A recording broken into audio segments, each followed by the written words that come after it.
Rentetan tembakan gas air mata dilepas aparat kepolisian untuk membubarkan massa yang memblokir jalan Trans Sulawesi di Poros Baibunta, Kabupaten Luwu Utara, Sulawesi Selatan. Sementara warga melempar petugas dengan batu dan kayu. Warga memblokir jalan untuk menuntut pencopotan Kapolres Luwu Utara karena dinilai tak mampu mengungkap pengerusakan fasilitas umum di lapangan Salasa beberapa waktu lalu. Akibat pemblokiran yang berujung bentrok ini, ribuan kendaraan dari kedua arah mengalami kemacetan cukup panjang. Hukum, segala sesuatu yang ada harus kita patuhi, taati aturan hukum yang berlaku. Jangan melakukan tindakan main hakim juga atau semena-mena. Warga mengancam akan kembali melakukan aksi yang sama dengan jumlah massa lebih besar jika tuntutan mereka tak dipenuhi.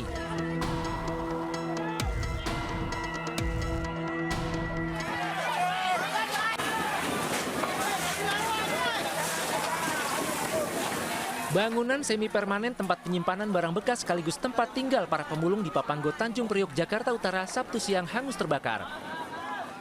Api berkobar dengan hebat karena banyaknya material dari plastik dan kayu. Warga bahu-membahu mencoba memadamkan api dengan peralatan seadanya. Lebih dari 10 bangunan petak ludes dilahap si jago merah. Belum diketahui apa penyebab terjadinya kebakaran, namun diduga berasal dari tempat penyimpanan barang bekas.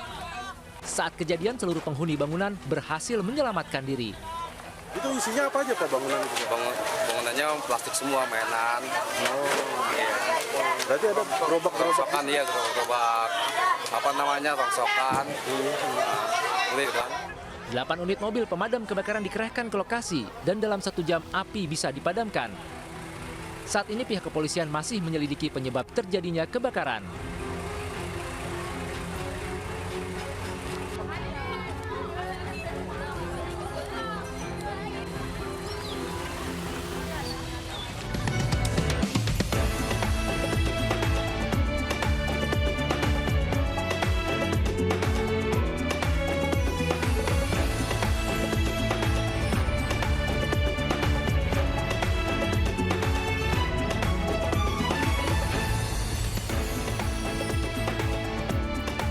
Halo, selamat sore pemirsa, apa kabar Anda? Kita jumpa lagi di Newsroom Weekend, ruang memperbarui informasi Anda yang terjadi sepanjang hari ini. Saya Anissa Dasuki.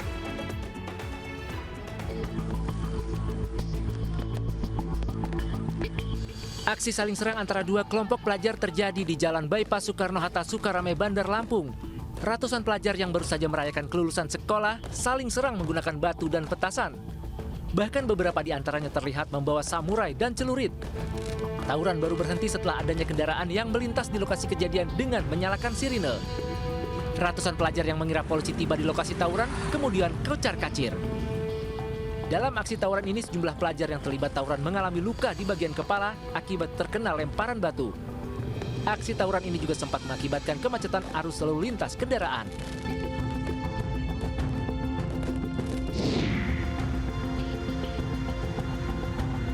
Evakuasi seekor sapi yang terjebak di dalam penampungan air sedalam 4 meter di Kelurahan Ngulusan Palian, Gunung Kidul berlangsung dramatis. Meski kesulitan, sapi dapat dievakuasi setelah 7 jam berkat bantuan relawan.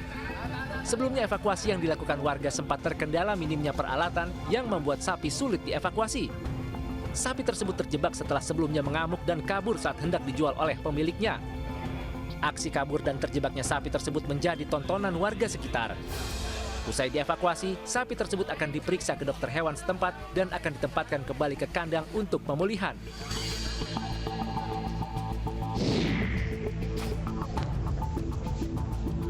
Aksi heroik dilakukan petugas pemadam kebakaran di Kota Padang, Sumatera Barat saat mereka harus bersusah payah melepaskan cincin dari jari seorang balita berusia 1,5 tahun. Balita tersebut bahkan mengalami pembengkakan di jari manisnya akibat cincin yang terjepit di jarinya tersebut. Aksi pelepasan cincin dilakukan dengan sangat hati-hati menggunakan bor mini dan besi plat. Setelah 1 jam, akhirnya cincin yang terjepit di jari balita ini pun berhasil dilepaskan.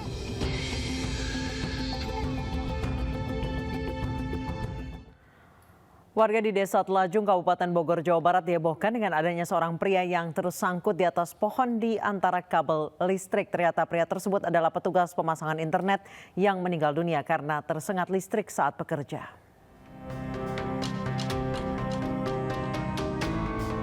petugas pemasangan internet ini tersengat listrik saat sedang memeriksa jalur untuk memasang jaringan internet di Jalan Mercedes-Benz, Desa Telajung Udik, Kecamatan Gunung Putri, Kabupaten Bogor, Jawa Barat. Korban yang tersengat listrik meninggal dunia di atas pohon dan tersangkut di antara kabel jaringan. Warga sempat tidak berani menyelamatkan korban karena takut tersengat listrik sehingga menyebabkan jenazah korban tergantung selama 20 menit. Untuk mengevakuasi korban, petugas PLN mematikan jaringan listrik. Menurut saksi mata, 2 pekerja pemasang kabel optik naik ke atas pohon menggunakan tangga bambu. Diduga salah satu petugas memegang kabel listrik sehingga mengakibatkan tersetrum.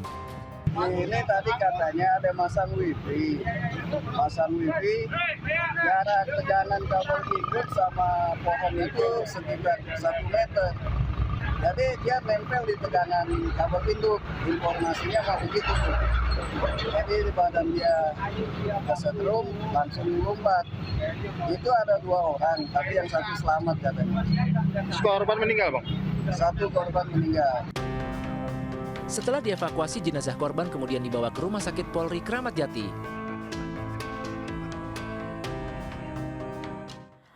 Pemirsa, pembalap Mitch Evans sukses finish di posisi pertama balapan Formula E di sirkuit Ancol, Jakarta Utara Sabtu sore. Presiden Joko Widodo serta pejabat negara lainnya ikut menyaksikan ajang mobil balap listrik yang baru pertama kali digelar di Indonesia.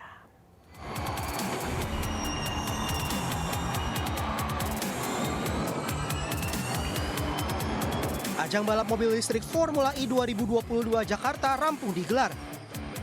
Sensasi mesin elektronik akhirnya menderu halus di sirkuit Ancol.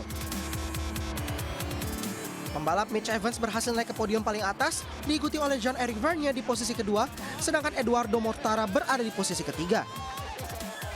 Para pembalap pun naik ke podium disaksikan sejumlah pejabat negara termasuk Presiden Joko Widodo. Penyerahan trofi untuk pemenang juara Formula E langsung diserahkan oleh Presiden Jokowi.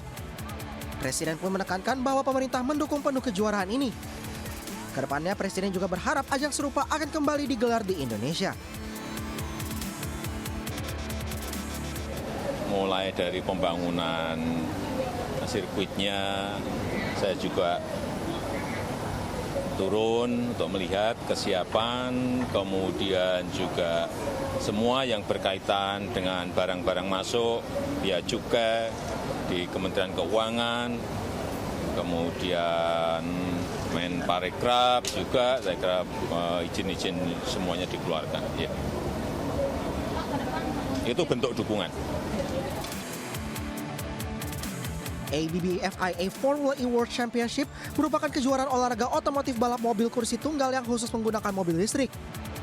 Untuk pertama kalinya kejuaraan balap mobil listrik kelas dunia atau Formula E World Championship berlangsung di Jakarta, Indonesia dan menjadi satu-satunya kota di Asia Tenggara yang menjadi tuan rumah.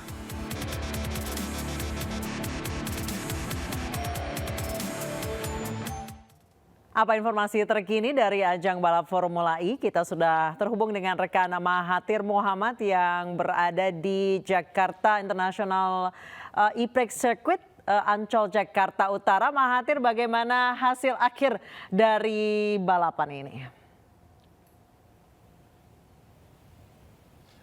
Ya, ini untuk hasil akhir tadi saya disampaikan pada paket sebelumnya, benar sekali bahwa Mitch Evans dari tim Jaguar ini berhasil meraih podium pertama yang menjadi pemenang di seri ke-9 yang berada di Jakarta International E-Prix Circuit yang berada di kawasan Ancol.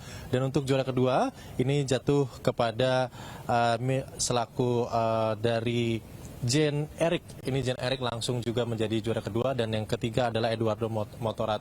Dan tadi juga dari tamu-tamu negara juga sudah memberikan piala kepada para pemenang untuk juara tim ini jatuh kepada tim Jaguar, sehingga dari Gubernur DKI Jakarta Anies Baswedan memberikan juara pertama ini ke pihak manajer Jaguar. Selanjutnya piala kedua ini diberikan kepada juara ketiga yang diberikan oleh ketua atau co-founder dari IBB Formula E yaitu Gerard Chan kepada Eduardo Morata, dan untuk juara kedua ini diberikan oleh ketua komite Formula E yaitu Bapak Ahmad Saroni yang memberikan piala kepada juara kedua. Dan jadi tadi juga terlihat di atas podium selain ketiga tadi, ini juga hadir dari eksekutif chairman MNC Group yaitu Bapak Haritanu Sudibyo juga menemani dan melihat dari prosesi pemberian piala kepada ketiga juara di ajang Formula E 2022 yang berada di kawasan Ancol, Jakarta Utara.